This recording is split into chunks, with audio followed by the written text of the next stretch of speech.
Great. So we're here with Dan Winter. Dan graduated with honors from University of Detroit and pursued a graduate study in psychophysiology and the origin of language. He has worked as a systems analyst with IBM, an industrial metallurgist, and a crystallographer. And he's undertaken many diverse studies from quantum physics to modeling at the MIT Space Lab to developing early biofeedback prototype equipment as Dr. Albert Axe's protege. His theories in coherent emotion inspired the notable research at Millard Fillmore Hospital in Buffalo and the HeartMath Institute in California in the mid-90s. As we're here with Dan Winter. How you doing, Dan? Just great. That sounded good. And yourself?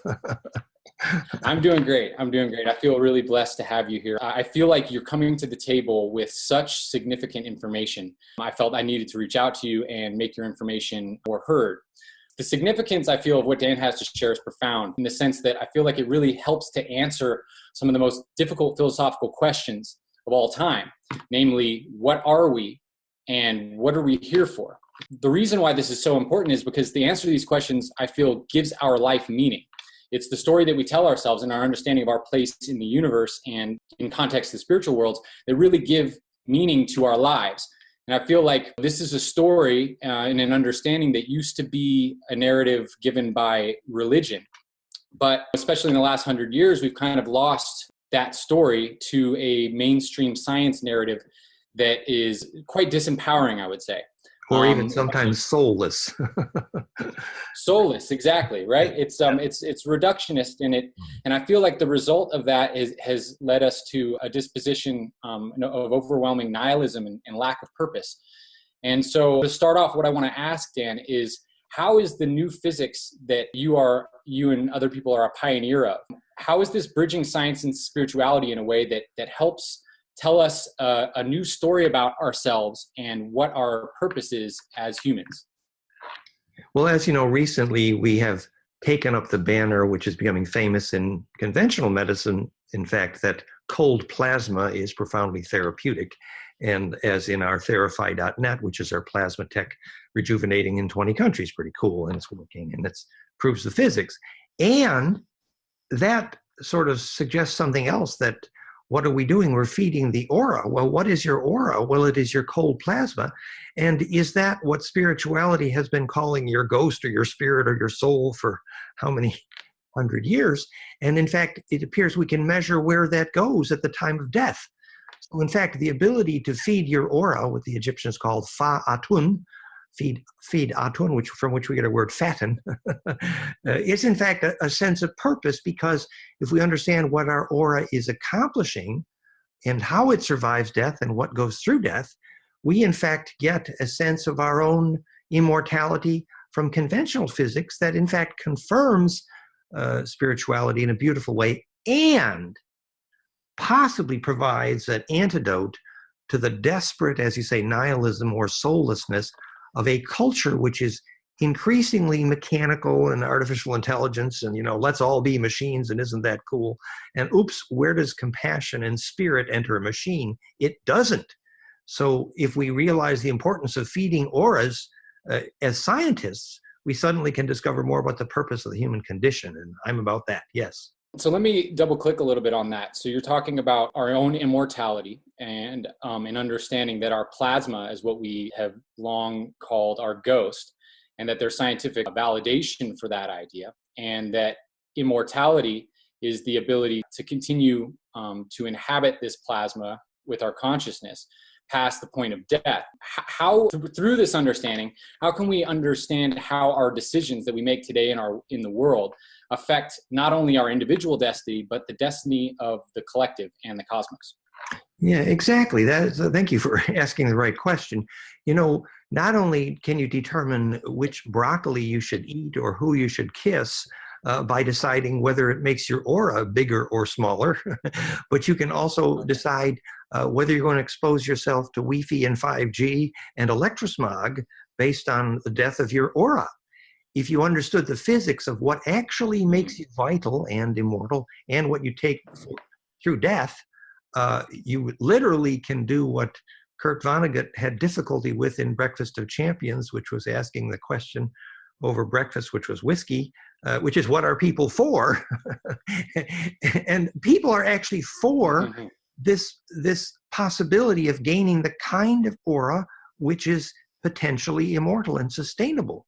So actually, the tragedy, and I do mean tragedy for modern physics, is not understanding how a cloud of charge named plasma could in fact be self-aware or negentropic or self-organizing or mindful, as it were. So once physics gathers the idea that a cloud of charge, and remember physics is absolutely clear that plasma is 99.999% of the universe, and all of the plasma universe physicists, virtually all of them now believe in angels.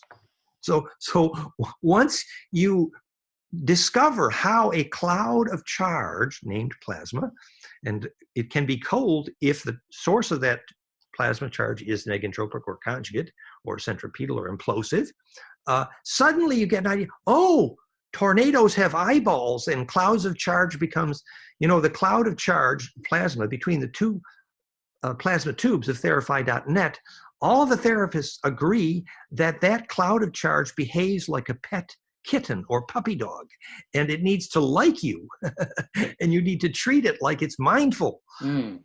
And in fact, actually, if you ever get to know any elementals, they're the same way, And even the ones who people are studying orbs are beginning to get it. And when Korotkov studied by measurement, where your ghost goes after death, and we know when it leaves your body and why and where it goes after death, goldenmean.info/immortality. And remember, you can discover the presence of the ghost by simply measuring for the cold spot, which is the implosion point. So suddenly now we understand exactly what a ghost needs after death, and it's good physics, which is simply the place of charge implosion, what Castaneda meant as the place of power.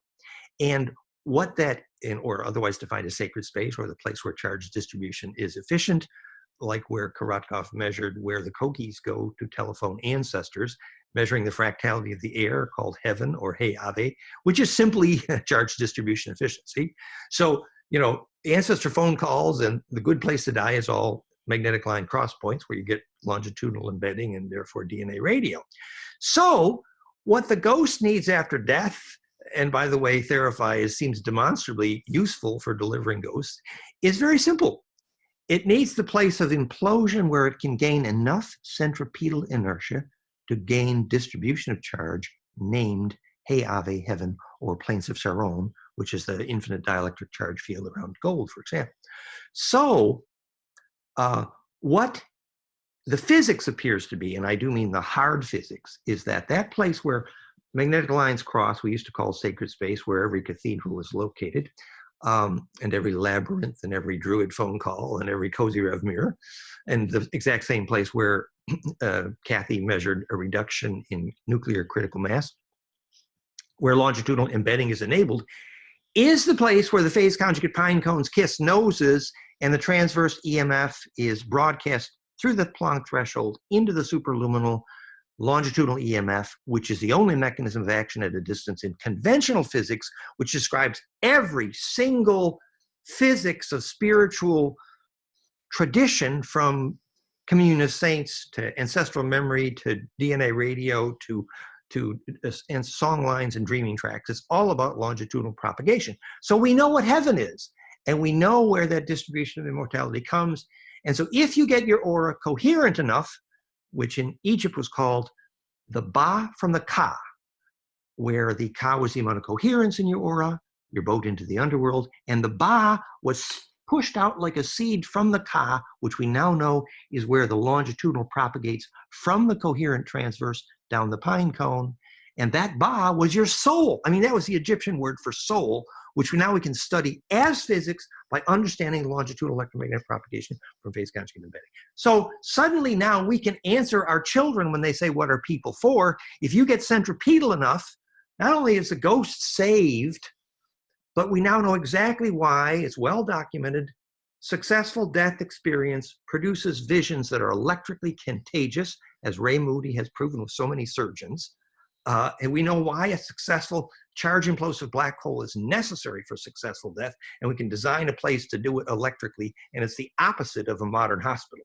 So we've learned a lot of things by studying the science of spirit. I'm pretty proud of it, actually. As you should be. It brings context to life and the afterlife, which brings purpose to our lives. And, that's why I felt like, bringing you on was so important. Now to further clarify a little bit more about humans' place in the universe or the cosmos, I've heard you speak about the connection between this process that you're talking about, so the imploding the blood, and our relationship with celestial bodies, namely stars. So to bring more of the story of what humans are, the way I kind of interpreted some of it was that almost as if the earth is a kind of garden, and we are in a sense a kind of, or can grow to be a kind of food. And so if you could talk a little bit about that, I think that can bring some context to the cosmos and our place here on the planet.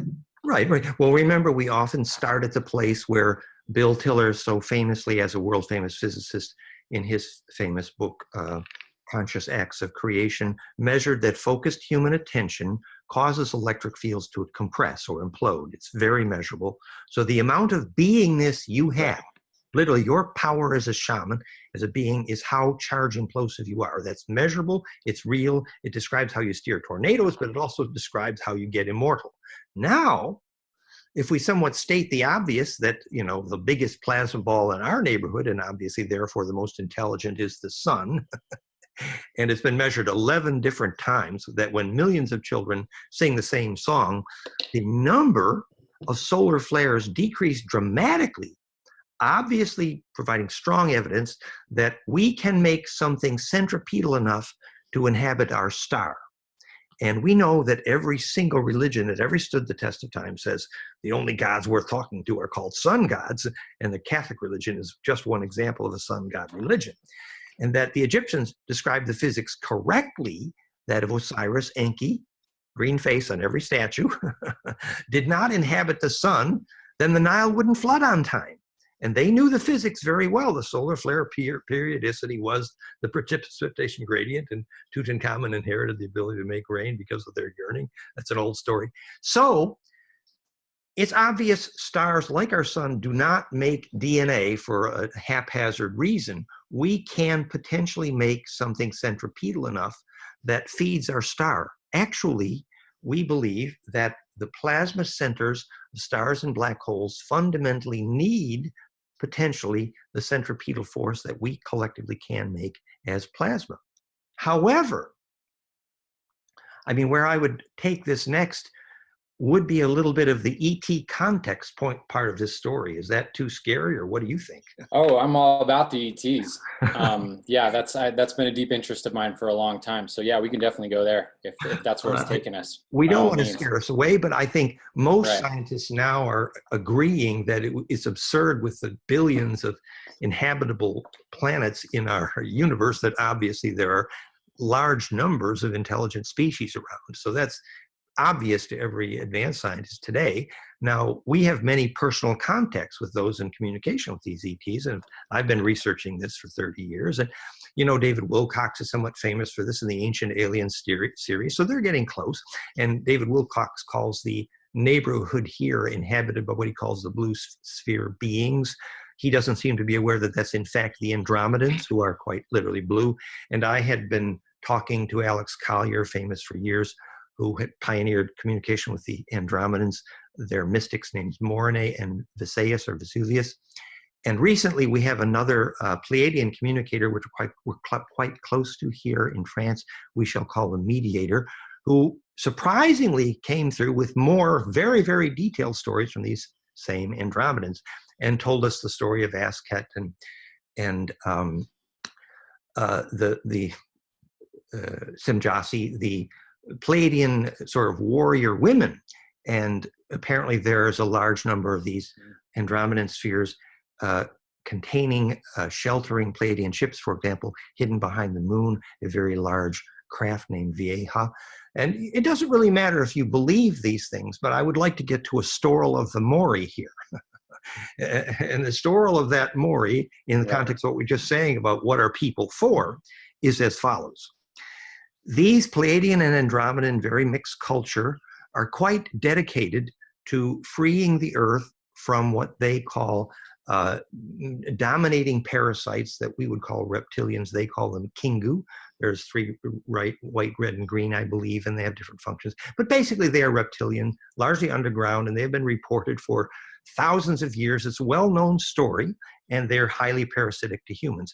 But what should be shocking and humbling to the humans is to realize that these cultures, Andromedan, Pleiadian, and others, regard the human species of Earth as not even having a culture because we have been so parasited by these dominant reptilians, locally, actually, and they're quite dedicated to, as it were, freeing us. But in the meantime, they are advising us what actually is our kind of, you might say, trump card in this game of who shall lead the Earth into survival.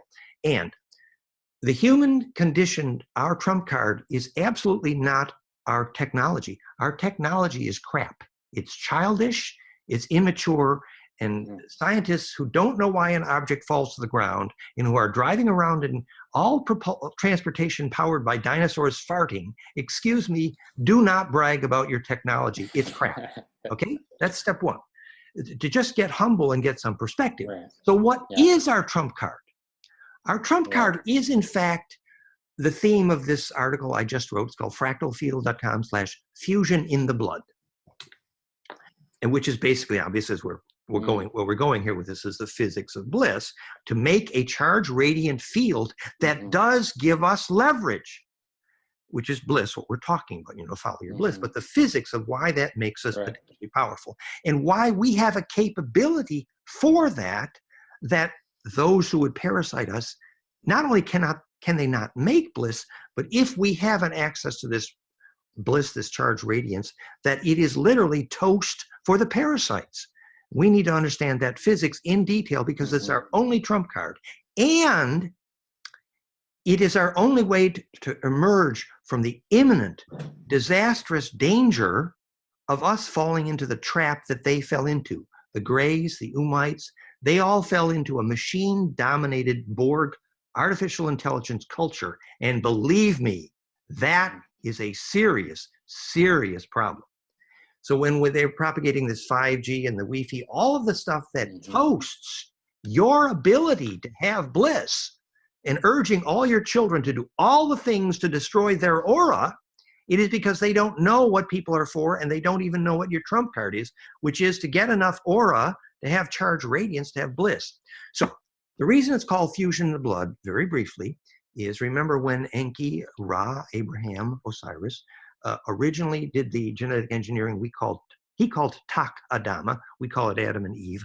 He called us Adam because that was the word for red, Adom, because of the iron in our blood, which he hadn't seen before, the oxygen transport mechanism. Remember the Draco, Uru, Anunnaki, running from the female-dominated Pleiadian culture, as Anton Parks well describes, and why every religion on this planet began with the fear of women, because they were afraid of women. That was a female-dominated, as the Pleiadians are today.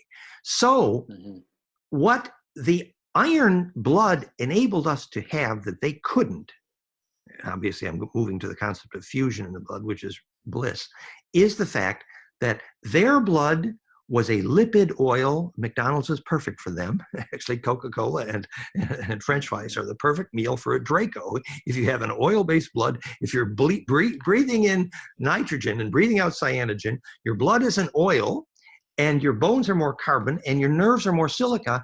Propagation velocities increase in that nerve, therefore higher frequencies in the Draco, Uru, brain waves, meaning more telepathy, but no low frequency in their EEG, meaning they can't get the Schumann, they can't do empathy, okay? So they can't feel big things because they have no long waves and no theta, no alpha theta, which should be golden ratio in the brain, no implosion in the brain waves. So they don't have the capability for that bliss, that fire in the blood. And remember, when the Draco dominated, the guy was named Charlie at Montauk, dominated the human teenagers that they abducted to steer the time chair at Montauk. The guy was called the time empath, Michael Ash, I kind of knew him. They chose only the lucid dreamers. And when the Greys manipulated Eisenhower for the abductions and the Greada Treaty, they chose only the lucid dreamers, 90% indigenous blood people. Why were the lucid dreamers of value to them? Because they had that coherent enough aura to propagate in the longitudinal, which they could not do. We call it getting a soul. So once we understand how valuable it is to make the stuff in your aura that enables lucid dreaming and surviving death, literally bliss, suddenly we know what our trump card is. Beautiful. So, you know, with that explanation, it really clarifies. From one perspective, we could say our purpose here is to cultivate bliss so that we can implode our blood, become immortal, shake the parasite, and save the world, in a sense. And go through the heart of the sun, literally. Yes. To get a big aura. What was that? Yes. To get a big aura. Go through the heart of the sun. Right. Beautiful. Yes. And this is something that, you know, even a lot of the, especially in the intellectual world, seems to be missing this bliss focus, this aspect of cultivating bliss. You know, not only is this important, as you said, for us as individuals, but this is also important as a collective, and in order for us to come together and create collective coherency so that we can actually operate as more of a collective intelligence that is unified.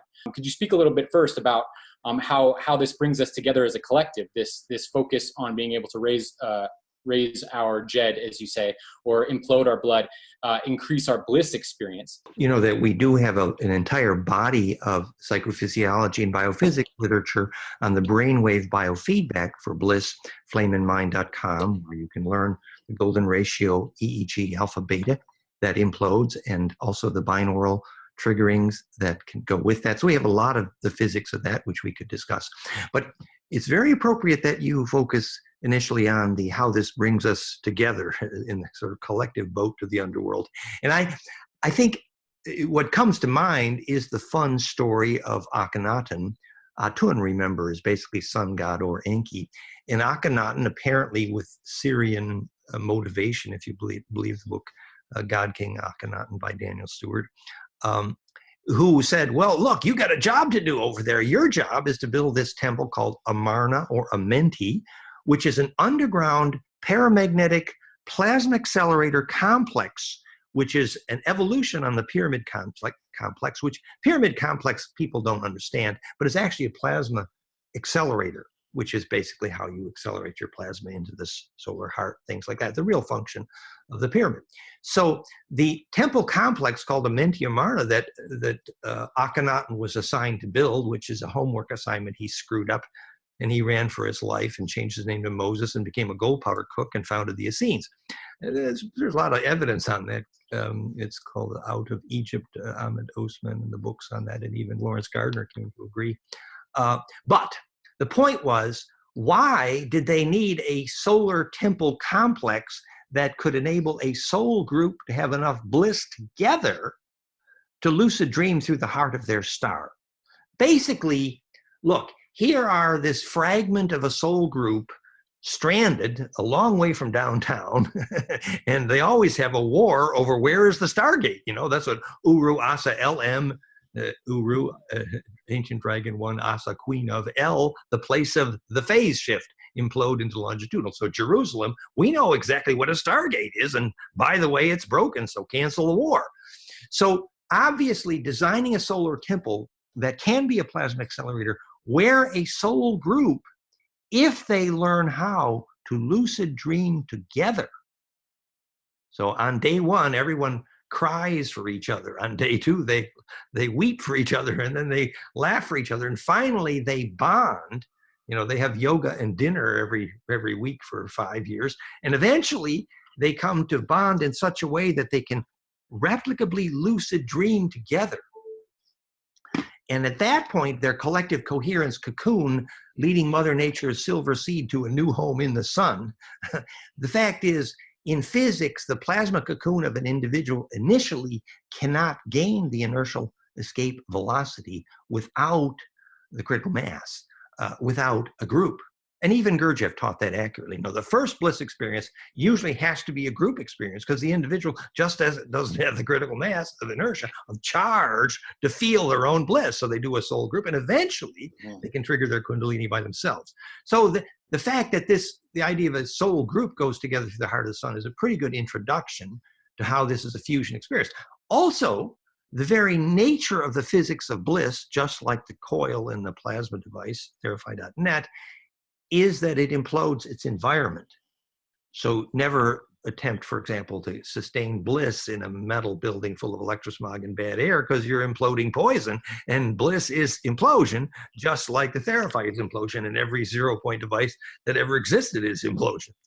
So a soul group reflects the fact that bliss, by its very nature, is contagious and has critical mass, exactly like near-death experience, actually.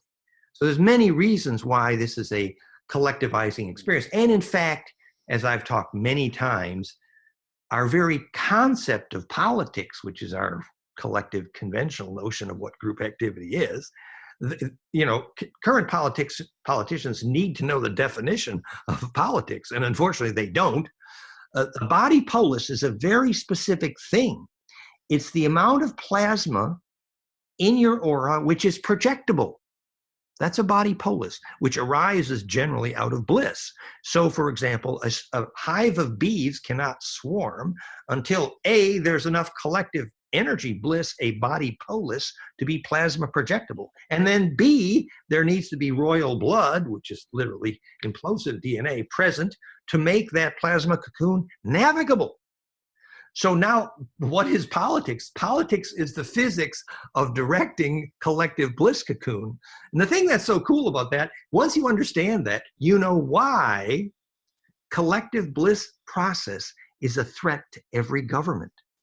Because by biologic definition, collective bliss replaces the need for and the function of government. And it should, and it needs to, if we're to survive. So in fact, what it means is every political decision needs to be based upon the physics of, does this help our people have bliss? Quite literally.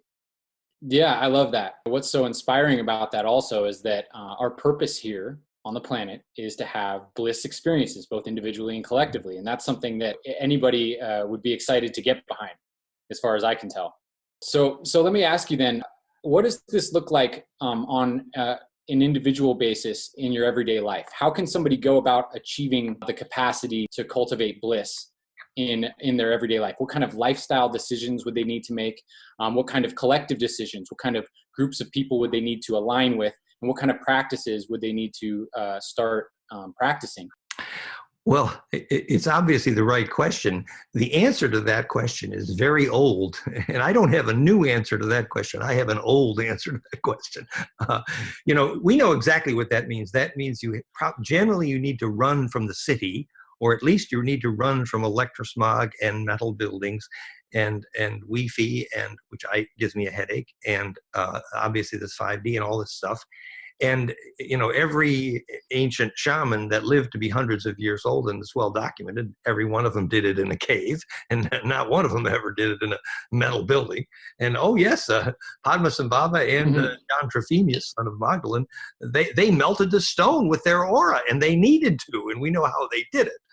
So basically, it means that you're really understanding what it takes to grow your aura, which generally obviously means access to nature, access to grounding, access to live food.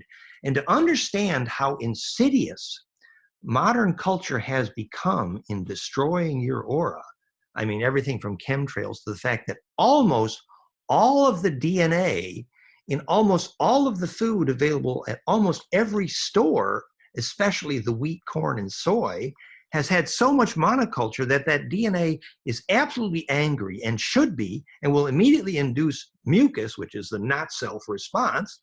And so it means radical return to, live food diet and organics. And, are there nature spirits in that garden? And you ask your broccoli before you ate it, when was the last time you experienced genetic diversity? And this means that almost every grain available to you is not available. And what you're saying here is that when food is monocultured, there's a lack of biodiversity, which is actually irritating to the DNA within the food. So you can imagine an individual being locked in a prison cell, exactly. Not having access to any other people, and how irritated that person would become. Exactly. And so this is what's happened to our food. And when we eat this food, this is the cause of mucus, and mucus is behind most diseases. So yes. Just to clarify what you're saying. That's exactly what it is. Yes. And I I saw Grandfather Dan of the Hopi, the blue corn meal. I saw that cornmeal call the wind every time. And that was corn that would germinate specifically when you sang the right song to it. Extremely intelligent DNA. And it was the family pet, literally, extreme genetic diversity. Unfortunately, the corn that's available to you today is the opposite. And that is the sickness. That is, right. And you're right, exactly. The monoculture creates, let's call it the Monsanto disease. It creates the literally angry DNA, right, that every child's grandfather for 100 generations has been in prison. That's the DNA that you're expected to eat. And of course, you have a mucus and anger inside you as a result. So and yet when we had an heirloom seeds. I used to tell the story. The Seneca Indians put an heirloom seeds garden at our farm in Eden, New York, and we had 7 different color beans and potatoes and tomatoes. All extreme genetic diversity, all indigenous heirloom seeds. And all of my friends, when they came together for dinner on the porch from that garden, reported this was better than LSD. This food, and the reason was because the plasma from those veggies was so psychoactive. Yeah, that's awesome. So you're talking now about our connection to nature. This brings up another question that I have for you. I've heard of shamans and the way they sing their songs being a plasma projection of the topography of their particular ecosystem, and how a shaman from a completely different ecosystem can hear a song of another shaman and can actually see and experience the topography of the land that shaman lives from, which is indicative of their connection, their plasma connection to their ecosystem. So my question is, in regards to human birth as it is mostly experienced by humans today. I was personally a C-section baby. And I've heard you speak of the disconnection that happens in C-section births of the baby with the plasma of their ecosystem. And I wanted you to speak a little bit on that. And then also, if you have any solutions for being able to reconnect your plasma, if you are a C-section baby, or just, as a human that feels disconnected to Earth, how can we scientifically connect ourselves to the plasma of the Earth so we can be connected with our ecosystem again? Oh, it's beautiful thought and beautiful question and very important thinking. And yes, we spend a lot of time on that. In fact, I was invited to speak at conferences on the physics of rebirthing, actually. And I knew Joseph Chilton Peirce, who wrote The Bond of Power about the physics of the perfect bond between mother and baby. And the physics is actually quite simple, that during birth, there is an appropriate squeezing process where if you map the change in pressure over time in a well-evolved birth canal, it's the same as a change in pressure over time of the perfect measurable love hug, and which is a point of maximum pressure at 0.618 into the duration of that pressure waveform, in this case, the birth canal, which is literally implosive, which provides an electrical fusion point, literally the perfect squeeze, which allows memory to be sorted at that point of maximum pressure, which is the physics of rebirthing, obviously, which is where the positions of the stars at that moment can potentially be fused into the DNA if that pressure experience is appropriate. And obviously underwater birthing helps perfect that, because the rate of decompression as you emerge from that is so critical, as every sacrocranial practitioner knows, and why underwater birthing has been documented to produce dramatic increases in IQ, for example, and balance and many things. So it is about a geometry of pressure, obviously, and the short answer to your question, of course, is the physics of profound rebirthing therapies, which are well evolved. John Diamond, used placental extract, the belly of a surrogate woman, deep breathing, and all of which, and underwater, and all of which is designed to imitate and recall that moment of maximum compression. And if those compressions have implosive symmetry, suddenly memory pops in, because the implosion of charge comes into phase sorting or negentropy. And so, the physics of rebirthing is obviously teachable in that regard. And lastly, since your story of those shamans evokes the memory of the songline and dreaming track, of how the Aboriginals treated your story of how the shamans sing together, which is beautiful.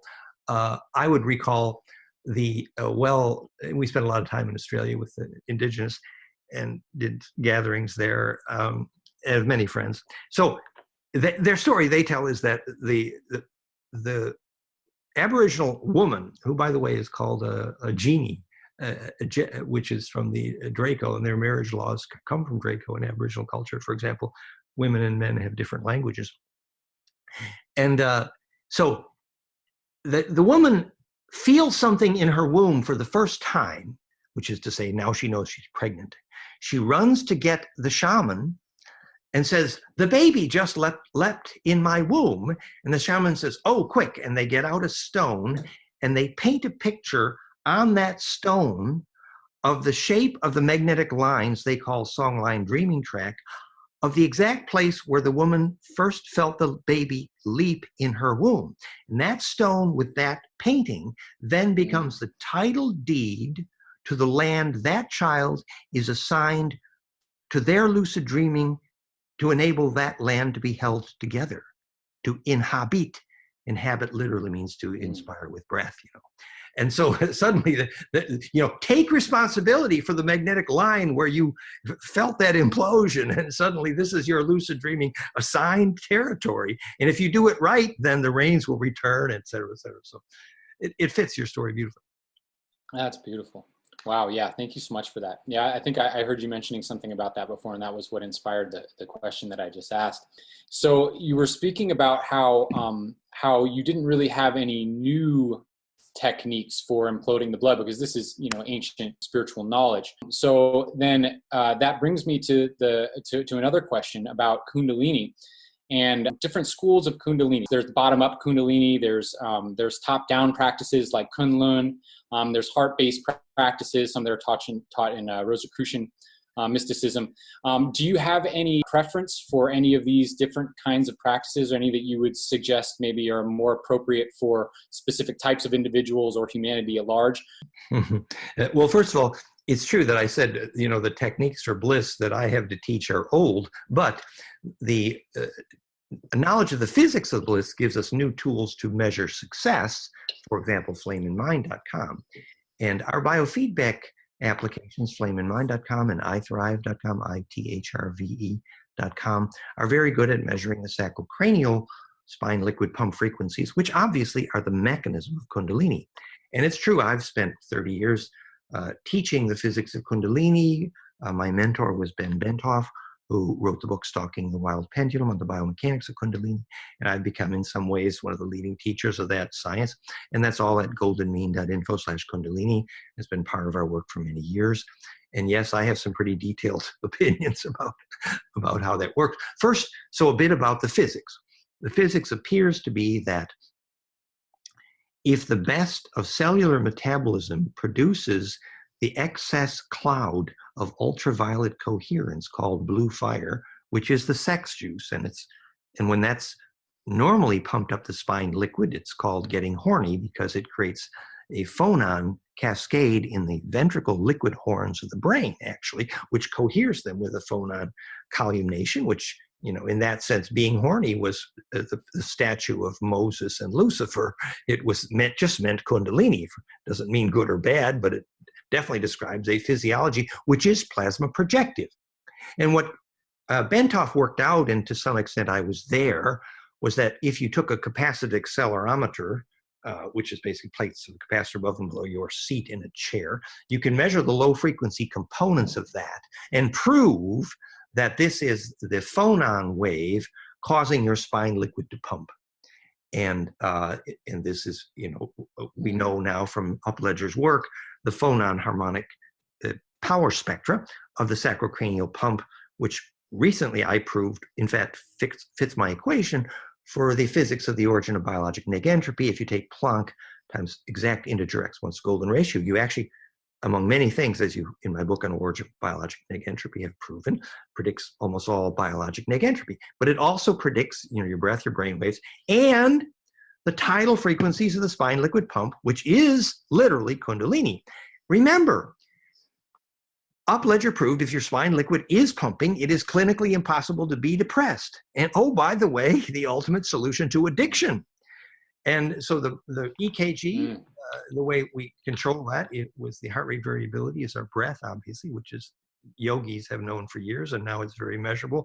And we have the breath training well evolved at iThrive.com to teach the right breath to make the Mayer wave, which is the most important of the low frequencies, 0.1 hertz, most important frequency of the blood, which is the natural resonance frequency of the blood pressure, which is a center point of the spine liquid pump frequencies. So it is a snake going up your tailbone. and when it explodes, what happens, that ultraviolet coherence cascade is pumped like a nectar from the mouth of the snake brain, feeding the bird brain. And the serpent feeds the eagle, and Quetzalcoatl is returned. And we've told this story of the physics of Kundalini many times. One pretty neat aspect of it is that we were there when our friend Bob Dratch measured the physics of Kundalini as well, and our friend Wendy Thacker in Boulder. And in fact, by scanning the spine for the exact frequency, 1.91 angstroms of adenosine diphosphate, the most important molecule in the body, ATP, and that's quantum distance is the step ladder for every storage of energy in every cell in the body. And if you measure the emergence of that microwave coherence from the spine, you can graph the presence or absence of Kundalini and actually make a map of the history of biologic trauma in your spine. And the same microwave scanner, which should replace every hospital scanner except the military stole it, is the ultimate geobiologic tool to measure Earth energy lines, which are profoundly symbiotic to human biologic microwave. So when we know the not just the phonon and the microwave, we know the whole broad spectral EEG to EKG to HRE to microwave to phonon of the Kundalini mechanism. So what's coming out the top of your head, which is, I had experienced many, many years, it feels like a red hot poker, and it's a burning fountain, and it affects many things. It can cause headaches and people around you, and it can cause rain. And in my case, it triggered a fair amount of clairaudience and hearing ancestor voices and the siddhis. And so yes, it's a bliss mechanism, and it's extremely rapid ride toward evolution, and it's probably why I can talk fast, as I often joke. But it's also potentially life-threatening and very dangerous, and generally diagnosed as forms of mental disease, including schizophrenia, unless it's well understood, as Benthoff did. But it is necessary implosion, and it is certainly an indicator of the possibility of rapid evolution, and necessary. And so, yes, breath mechanism. So back to your question then, techniques, top down and bottom up. The heart-centered approach obviously would be the safest, I would suppose.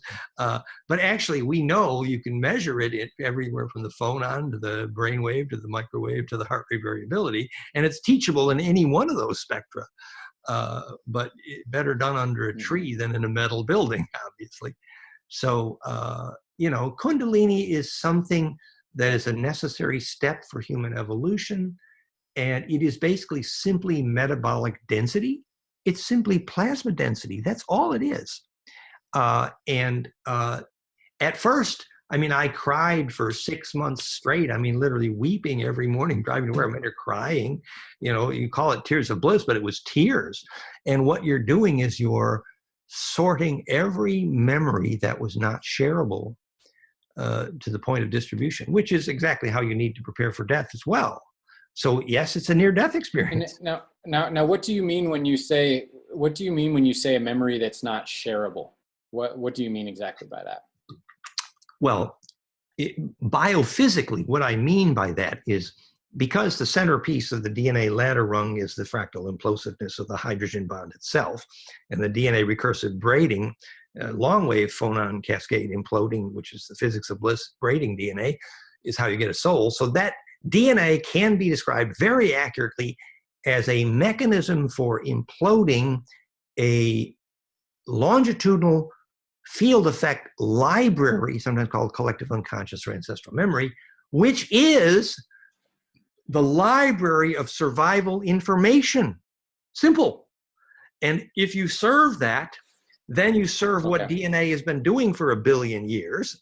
And if you don't, you won't get through the squeeze called death or bliss.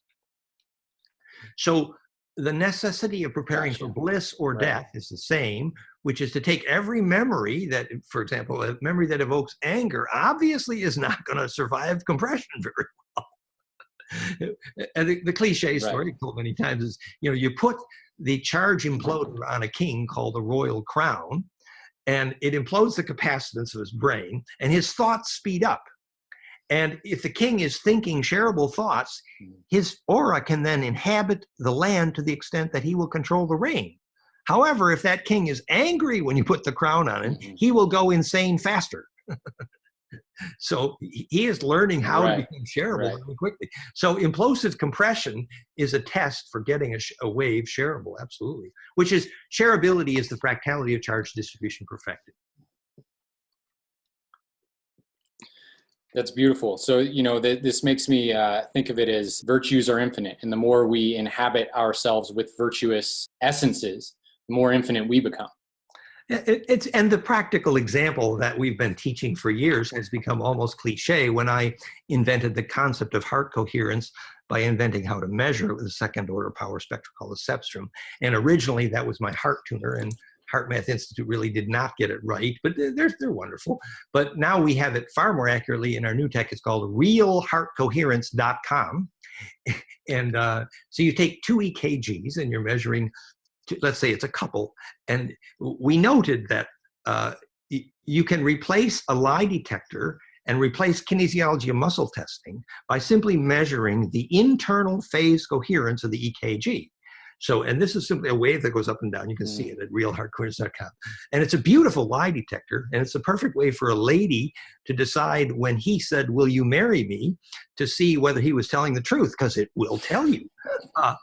So it's a joke, but it also works, So how is that a lie detector physiologically? And what it is, obviously, what we're calling the climax form of coherence is the charge distribution enabled by having a wave be literally shareable.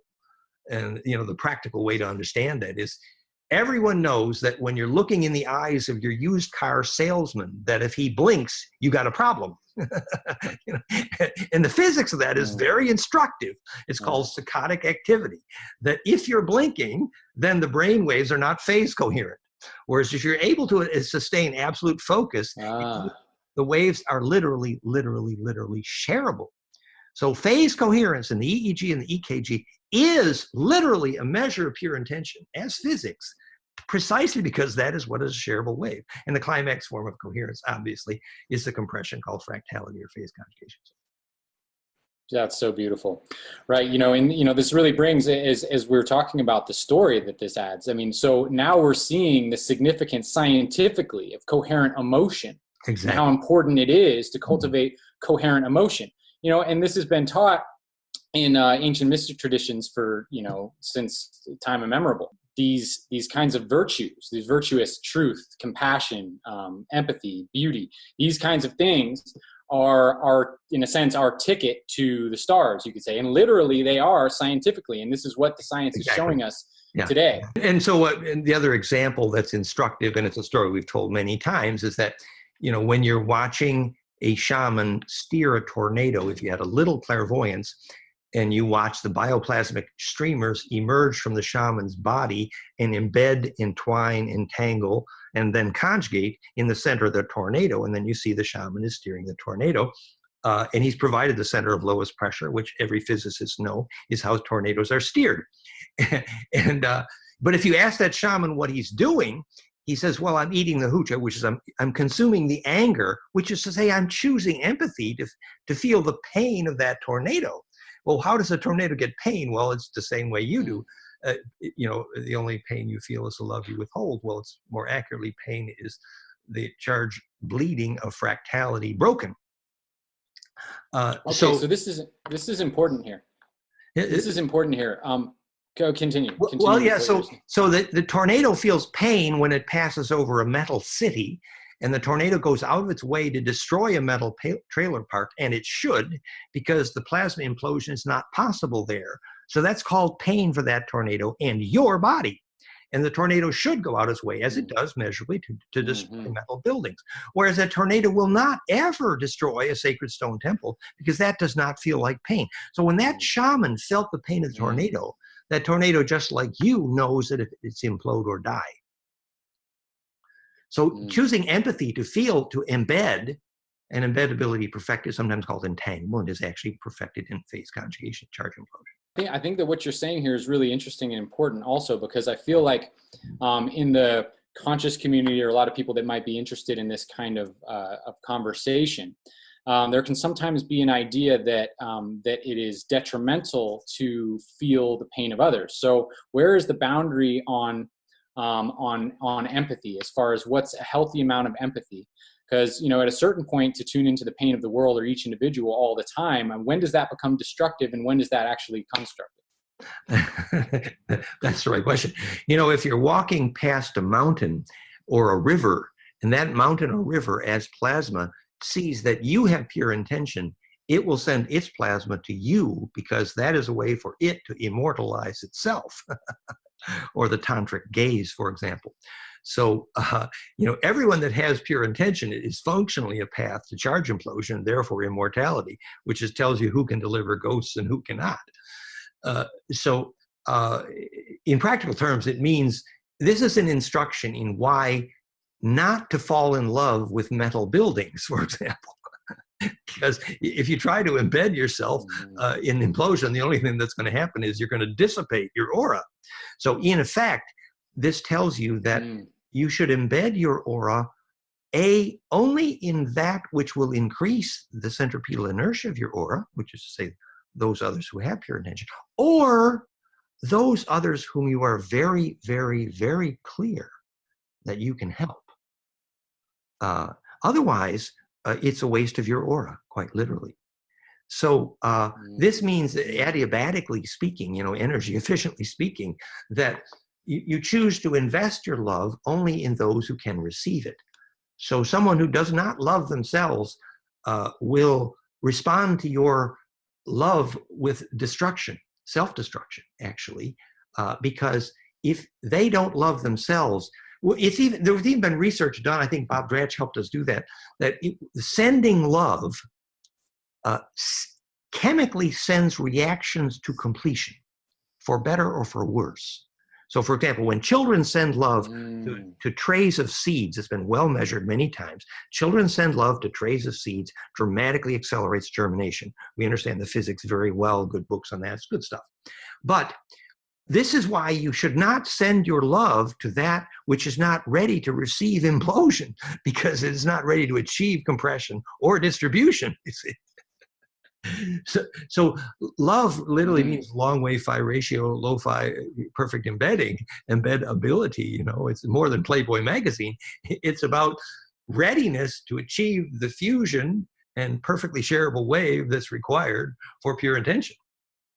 So that's why we say, ultimately, you only fall in love with pure intention.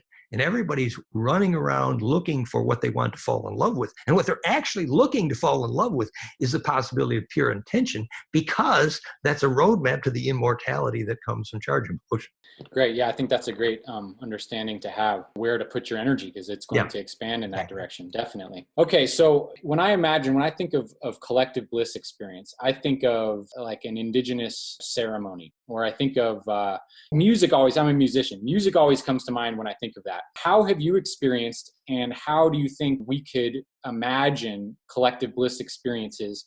I know that there's the connection point where people come together to the point where they're feeling empathy and they're laughing and crying together to develop that bond. But in a way that people could remember or identify, what is a collective bliss experience like?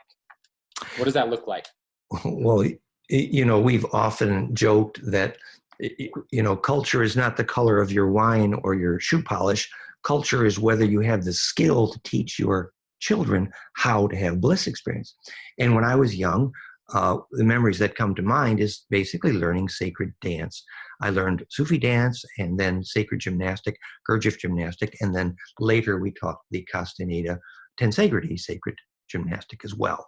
And the physics of sacred dance is really quite clear, and it's an excellent path to collective bliss.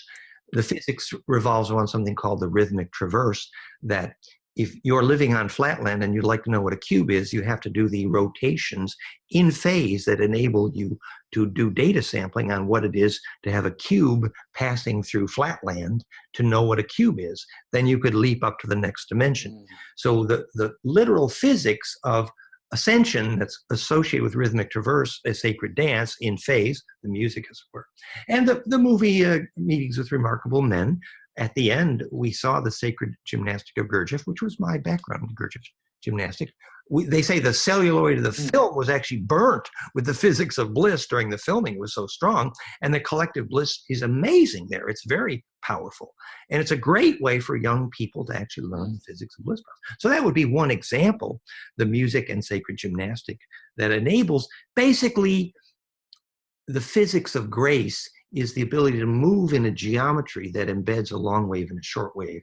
So the quality of grace required to accrue implode charge in movement, taken to its logical climax in sacred gymnastic, is a perfect introduction to bliss process for young people, for sure. And every tradition has done that, for sure. And then you see where practices like Qigong or Tai Chi and yoga come into play, because this is that sacred movement. Beautiful. What I would like to ask is on the practical side for individuals in their daily life. Say, for example, somebody may live in a city. Is it hopeless for somebody in a city? Or is there a way of biohacking their environment to salvage their immortality? It is getting increasingly difficult, I think, surrounded by Wi-Fi and 5G and electrosmog and bad air and metal buildings. It is very, very difficult, I think, actually. Now, there are certain examples here. When we wrote that article on the physics of pain, where we proved that pain is basically charge bleeding due to fractality, that's broken compression, that's frustrated.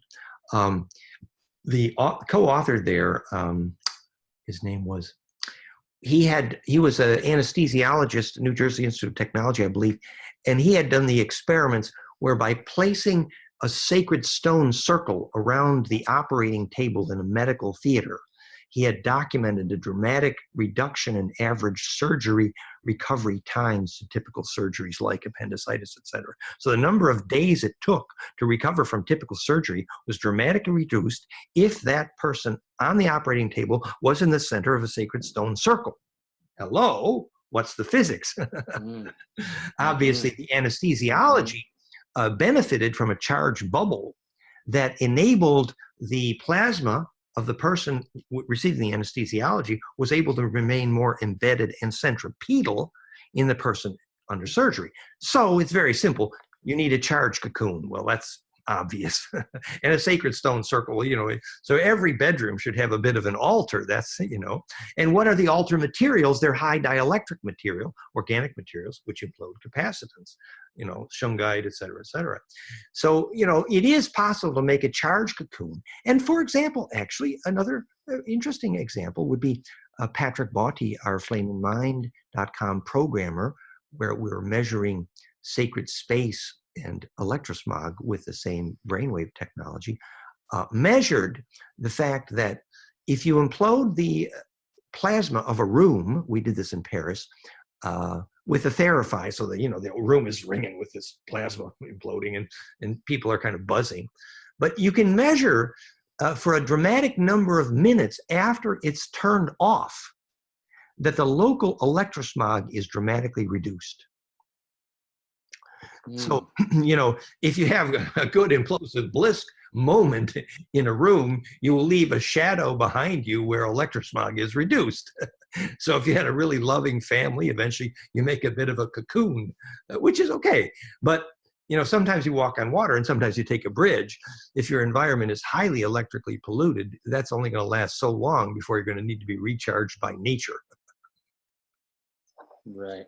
And it's getting worse and worse. And this is the issue with the 5G rollout that's coming along. So let me ask a couple questions. I want to move into 5G here in just a second, a little bit more specifically. But let me ask, there's a lot of PEMF devices out. I'm wondering what your take is on some of these PEMF devices and just EMF devices in general that do things like increase blood flow and whatnot. Well, every single pulsed electromagnetic field attempts to do what is charge implosion, which the perfected charge implosion will be the perfected negentropy, and that's the physics that we've been teaching for years. So the physics would be that the more broad spectral and the more phase accurate the pulse harmonic series, the more implosive. For example, Lakosky, Prairie, and then Therify.net all got the frequencies from the same source, and they ended up tripping over, becoming very close to what eventually is my equation, which is the precise, accurate pulse electromagnetic series to make implosion perfect, literally to make the two opposing pine cones kiss nose accurately. That's the physics, clearly, of rejuvenation and negentropy. Now, when Lakosky did it, he actually ended up using golden ratio harmonic series, but he didn't know that it needed to be phase locked to Planck by golden ratio. But he got a lot of information from Rife and Tesla. So the point is, when Prairie took that, he added plasma. So he added an optical and a high frequency radio frequency component, triggering the plasma. And so the climax is when you do that very broad spectrally and then very phase accurately. So logically, it's simple. The more broad spectral the pulse harmonic series, and the more accurately conjugate it is from 180 degrees out of phase conjugate. And even Lakosky got that right. He had two opposing, and he had golden ratio. But he did not have broad spectral. There was no ultraviolet, there was no optical, and there was no RF component, no high frequency RF. So now is that damaging if it's not optimized that well, or is it just not as good?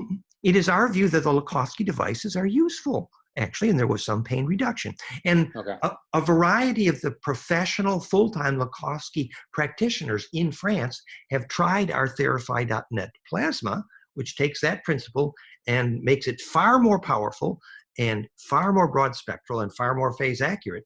And every single one of those Lakosky practitioners said the same thing. And they're right. They said the Therify feels like Lakosky, but far more powerful and lots faster.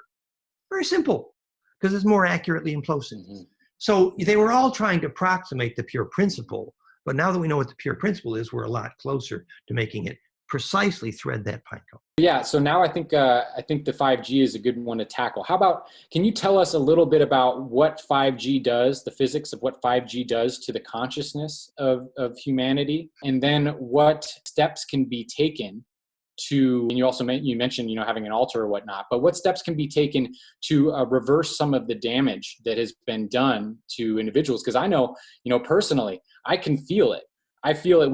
I've lived temporarily in certain areas that have been, heavy electrosmog, and it affects my neurological function. Absolutely. And it's like discernible. It's like clearly discernible. I can feel it, and my memory starts to degrade. Exactly. And so, how would someone like me work to regain some of the memory loss and the neurological function that has been dissipated from these harmful technologies?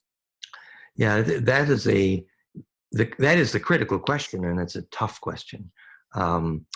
First of all, I'm not an expert. I should be in the physics of 5G, but it's basically broad spectral scattering of the efficient RF. So not only are the radio frequencies fields higher frequency, but they're broad spectral and they're scattered.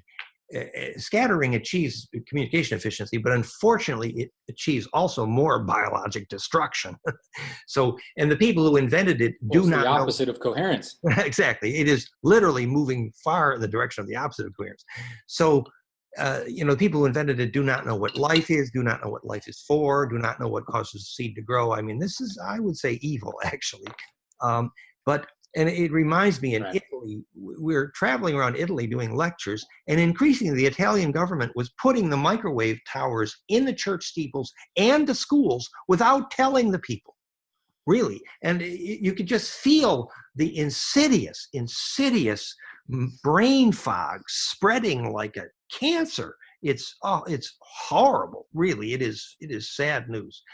Now, our friends in Italy, for example, were experimenting with some suggestions a friend Ananda made with a copper oxide in certain paints, which can have a small but useful effect of shielding. And there are many, many devices and blankets, et cetera, et cetera.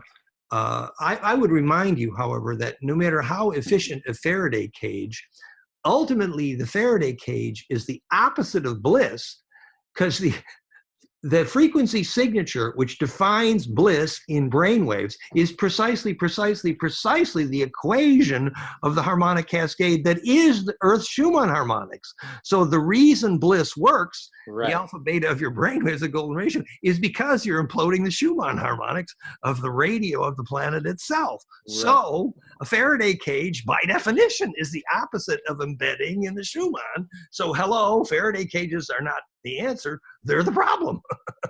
So, and is there any way of, say, artificially generating a Schumann resonance so that you would still have access to it while inside a Faraday cage? And this is what they do in the spaceships, right? Well, and does that work? Well, actually, you know, we now know how to correct the Schumann harmonic cascade, because my equation predicted what the Schumann harmonics are, or should be, more accurately. So we know how to make the perfected Schumann harmonic, which is exactly the low frequency harmonic cascade we feed to the modulated plasma in Theraphite. So we are absolutely making the perfected Schumann in the plasma of Theraphite.net. Now, and it is bliss, and in fact, 30% of the women who are able to relax report some kind of bliss experience and sharpened vision in that kind of plasma. And I'm not saying it's the ultimate solution, but it's fun and effective and useful, and it's a good taste, you know. But to get to your question, you know, I think if you have to go into the city, you need to regularly be able to return to your place of power, where you can again embed and get to that inner stillness.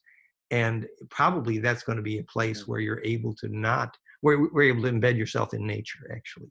So if you are forced to live in a city, you need a place in nature you can go to regularly to recharge your batteries. It's obvious and it's simple, but it's important physics. So yeah. And all of the devices out there that provide a small amount of shelter. For example, shungite. Shungite, like the Kaaba stone of the Muslims that was ground up to be the protective powder philosopher's stone, is an implosive capacitance. It was a meteoritic glass with vaporized gold through it, which is also how they made the red glass of the stained glass windows. These are examples of phase conjugate dielectrics, implosive capacitance like shungite. Now, the key that you could measure that is very high dielectric constant. What that means is efficient capacitance. What that means is ask a phase conjugate optics expert how you make a phase conjugate mirror, because you want to know how Nostradamus did it, and you'd like to know how John Dee did it in his showstone. Well, Nostradamus and John Dee made a phase conjugate mirror. That's what they did. And you ask a phase conjugate optics guy who's documented time reversal and negentropy, it's been measured, it's conventional physics, what makes a phase conjugate mirror works. He'll agree barium strontium titanate is a super high dielectric constant, but he will not know why that material makes a phase conjugate mirror work, when in fact we do now know. If you get a material science, which is super charge distribution efficient, which is the name of what high dielectric constant means. It when the insulator and the capacitor, you're measuring the efficiency of the distribution of charge and called that dielectric constant. So you ring it like a bell. If it rings forever, it's a high dielectric, which is the physics of the Gurdjieff movie, you know, the Sufi can make the perfect echo. The perfect echo is immortality defined, and the perfect echo is named high dielectric constant, which is why you need biologic materials in your house so your aura can propagate, which is what organic materials are, because they got fractal instead of getting dead. So the phase conjugate mirror, the super high dielectric constant, like the shungite, like the coating that Nostradamus put on the bottom of his scrying cup water mirror, was a phase conjugate mirror, which means implosive capacitance, which means the plasma could implode, which means that permissive distribution of charge allowed the pine cone's charge compression lines to converge permissively, accurately, all the way down to the Planck threshold.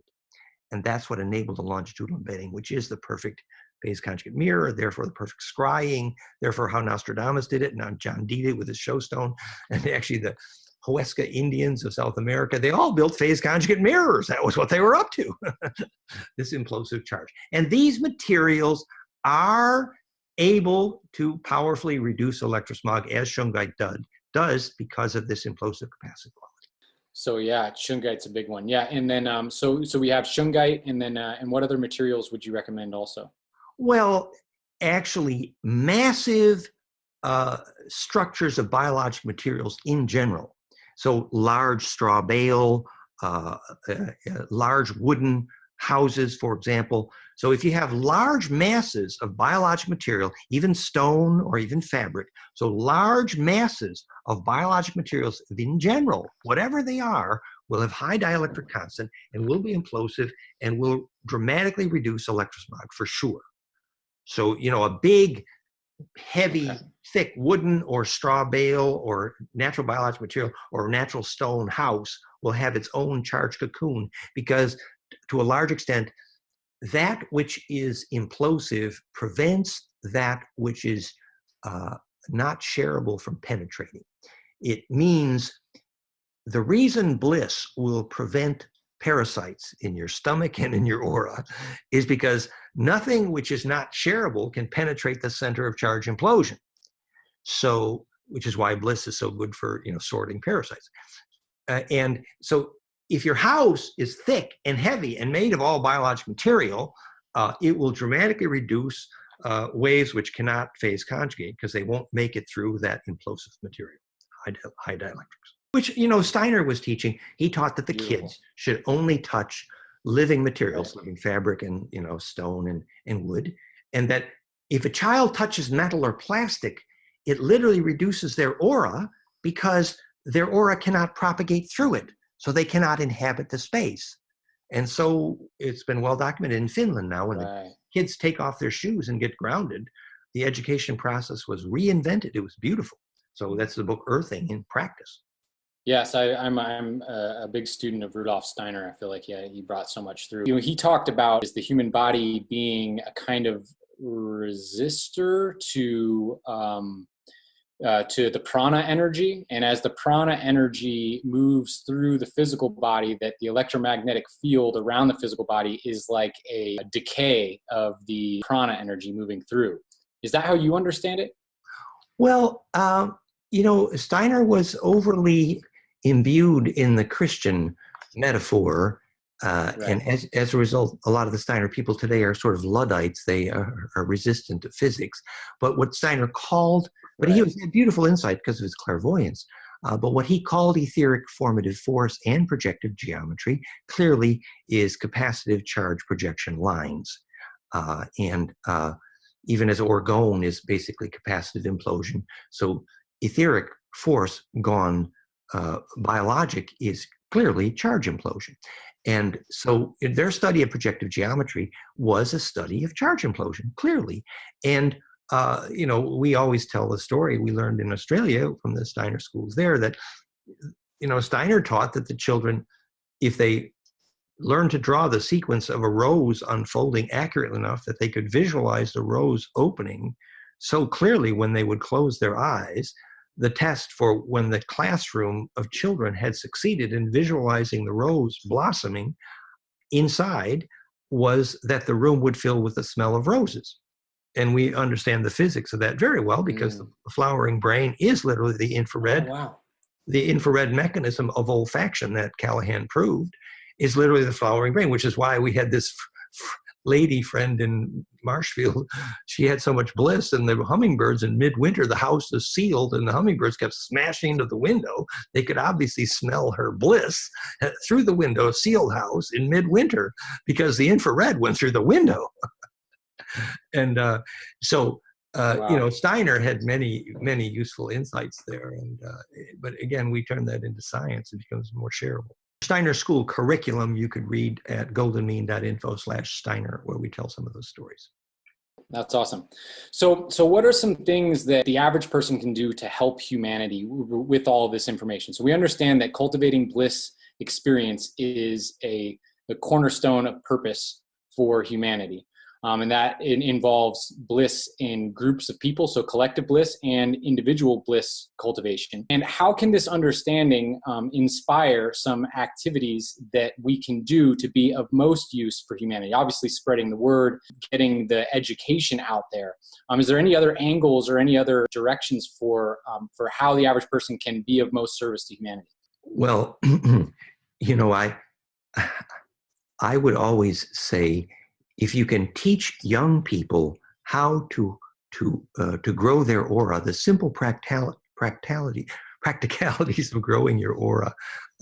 So, for example, removing the metal from your body, the jewelry, the steel in your belt buckle, natural materials, wearing as little clothing as possible, and the best biological material you can find, light, airy clothing, learning the deep breathing techniques, learning to always find the place of power in the room, learning to always have charged air in the room, never, ever occupy a room full of dead air for any longer than you absolutely have to, because the capacitance of the air is the most important thing for your aura. So there's all these very, very practical things you can do to learn how to carry your aura with you when you go, and learning how your aura is so insidiously destroyed in airplanes and cars, and working at trying to keep your aura when you're traveling, which requires work.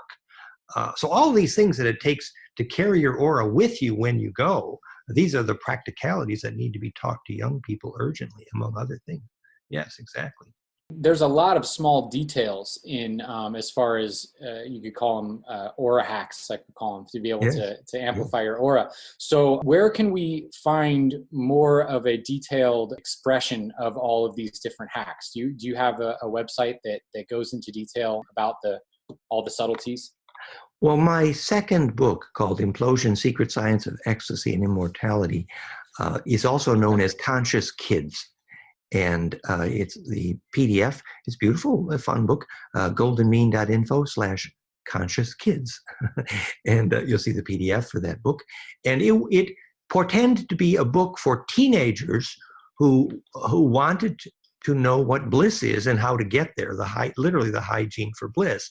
So the book starts out with the premise that the adult is respecting the teenager for willing to risk their lives to get a bliss experience, sex, drugs, rock and roll, whatever it takes. Your teenager requires a bliss experience. And suddenly the parents are saying, oh, I'm respecting my teenager for willing to risk their lives to have bliss, because in fact, if they don't get bliss, they are toast. So now what we do is we get in alignment with our teenagers, say, yes, you need bliss experience. Absolutely. So we're going to help you get to have a bliss experience. And then we go into the hygiene and the dance and the food and the diet and the environment. Basically, we divided into 4 categories. One was environment. We just talked about living material. And the other was diet, live enzymes and all that stuff. And the third was the psychology, that every thought you think that is shareable attracts charge, So there's the whole psychology that you only think shareable thoughts. And every time you think a shareable thought, your hair stands up. And that's the physics of implosive capacitance, literally eureka. And as you learn to think only pure principle, then every thought you have immortalizes you. So you get the idea. There's a psychology, there's an environment, there's hygiene, there's an architecture. So you put these in categories and you design a hygiene for bliss. And that's what that book intends. What a great resource. Thank you so much for putting that out. A quick question that came as far as environment is, so you say, having the charged air. So is a sky full of chemtrails, is it a good idea to open your windows there? Is there more charged air outside or inside if you're in a house when there's chemtrails outside? It's funny, in South France, I noticed that we don't have as many. We're kind of lucky. But I did notice when there's a bunch of chemtrails, you can actually watch the tops of the trees wilt. You can actually watch as the precipitant comes down. So it's serious. And all of the people with respiration problems get worse dramatically as the chemtrails propagate. And that's real.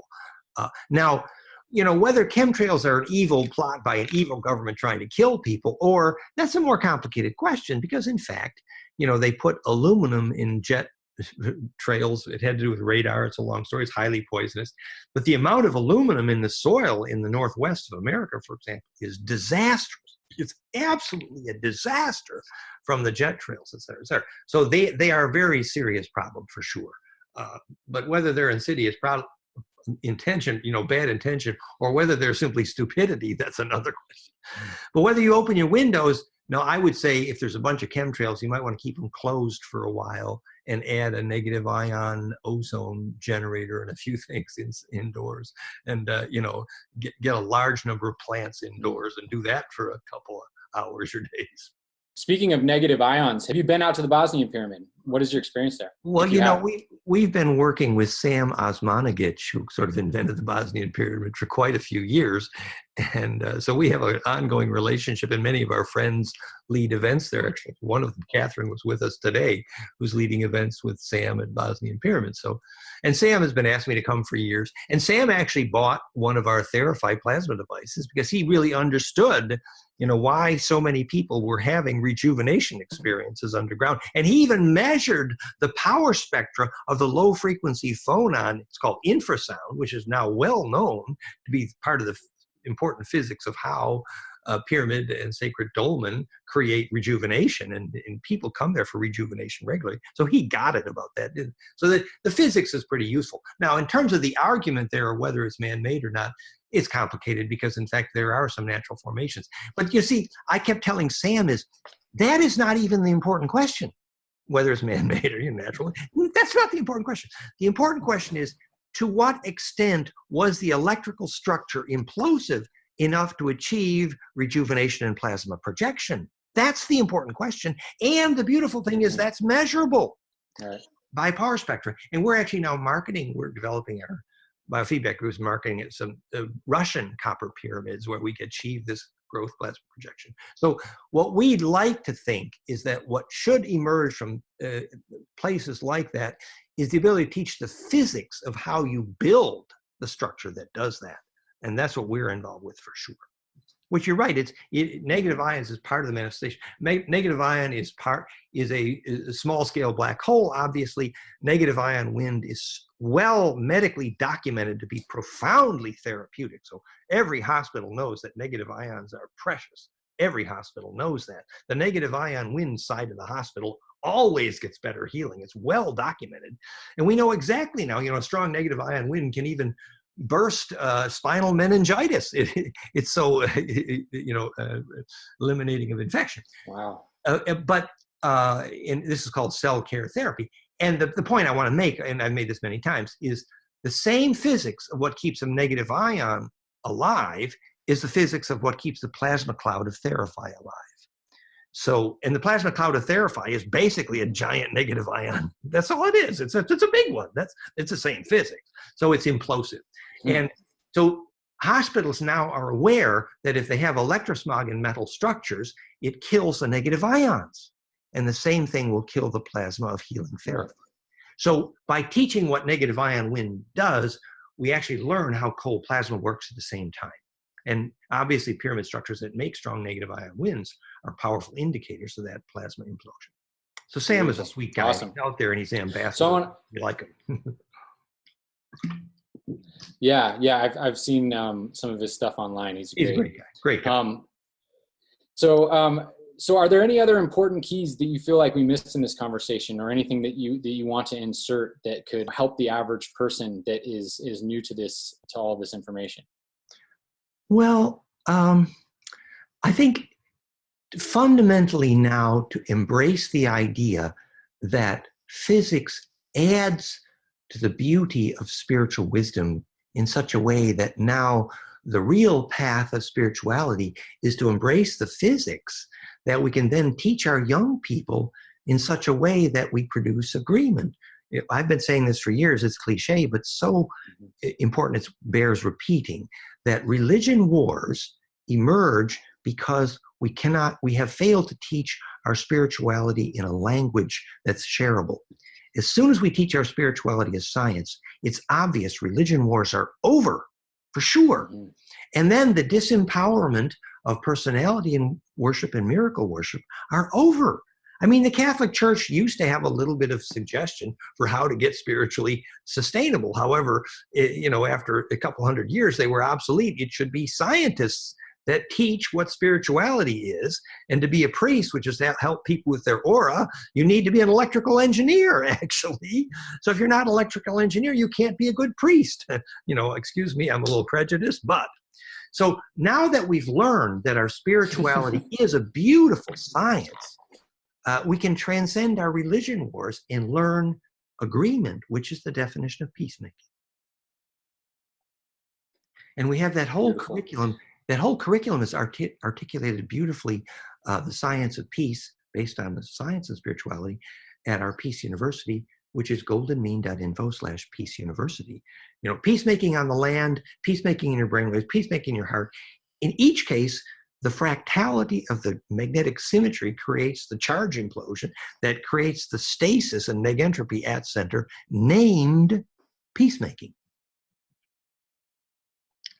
And final thought. Yeah, you know, the significance of quantifying all of this is profound. Go ahead. Yeah, well, just the final thought. You know, we made a film with Professor Phil Callahan, who originally pioneered this work, and he had followed the natives down the river in the Amazon, and in order to know if the next village of natives on the Amazon was going to be headhunters or friendly, you simply measure whether the soil had magnetic conductivity, because if the soil was magnetically permissive, paramagnetic, diamagnetic, you could predict if the next village was headhunters or friendly.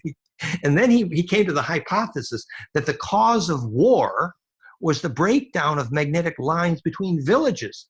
And they actually did experiments in Ireland, Yugoslavia, and Israel, that you could measure the disappearance of the underground magnetic lines and therefore the underground water during war, because the fractionation of the magnetic lines means that the emotions of village A become disconnected from village B.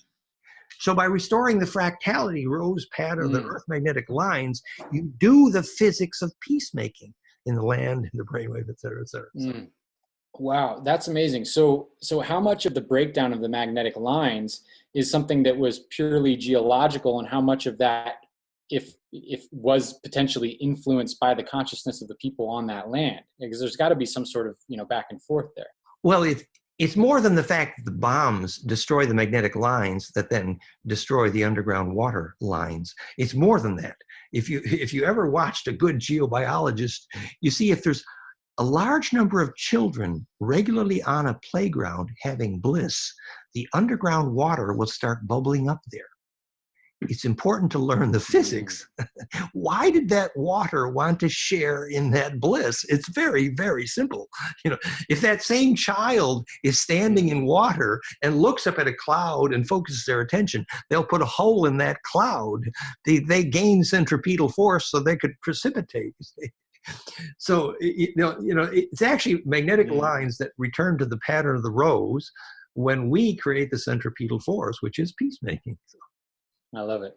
I love it. So the last thing I want to ask you here is what are your predictions for the future of humanity? Are you optimistic or pessimistic or neutral? And why do you have that stand on whatever your prediction is? Well, I do think we need to learn our position in ET politics desperately soon, actually. Humans need to be a lot more humble about their position in the universe. But in that process, we can learn very soon how powerful it would be if we actually taught our children to make big auras, because it is our only hope. So my prediction in the near term is the disaster of the electrosmog culture in governments that do not know that people even have an aura, much less it's the only way to get an immune system or take memory through death. Your government doesn't know that. So obviously your government can't make intelligent decisions because your government doesn't know what people are for. That's a disastrous situation. And the only way to address that situation is education, obviously, and that's why we're here. Beautiful. Cool. So, you know, you've given so much wisdom and science and knowledge and resources, and I'm going to go ahead and make sure that I put the links that you sent over to me underneath this video. So anybody that's interested in double clicking on anything Dan said, can go ahead and search in the links beneath. Dan, thank you so much for being here. It's been an honor and a pleasure to connect with you and share these beautiful, wonderful insights and ideas. And, you know, I'd love to do it again sometime. And, you know, if I ever make it out in Europe during one of your events, I'd love to come and explore what you have going on. So if you wanted to mention, if you have any events going on that people can attend, or anything that you'd like to draw people's attention to that's coming up here in the near future, go ahead and mention it now. And then I think that'll be it for us. Well, thank you. I wanted to say that I enjoyed your questions and your sincerity and your earnestness, and I would love to host you here anytime. It's great.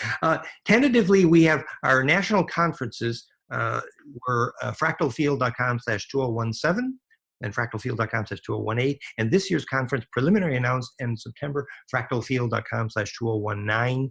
And we have all of our event structures and indexes at fractalfield.com, obviously. And then our blog at therify.net is growing rapidly. And if you look at Fractal Field in Facebook, you see our huge blog. So we have a big following. And our YouTube channel now has the millions of views, and we're cooking nicely. With people like you helping, we thank you. Beautiful, beautiful. Well, thanks for coming on so much, Dan. And I look forward to the next chapter. You are the twinkle in my eye. Thank you, sir. Much love to you. Thank you, sir. I appreciate everything you're doing so much. And I really appreciate, I would say, one of the things that really draws me to you is I can feel the compassion and the bliss like within you. And that is one of the things that it's very moving for me, because it's rare for me that I found people in the scientific or intellectual world that have that other dynamic aspect to them. And that's what's so magnetizing to me. And I really appreciate everything that you say about our technology being rubbish for the most part, and that really where our power is at is in this coherent emotion. And I feel like you're a tremendously inspirational elder in that category, because you're really bridging the height of our intellectual capacity with the height of our energetic and emotional capacity. And I admire that very much. So thank you so much for being who you are and bringing this to the world. Thank you. I'm humble. Thank you. Put that in the recording.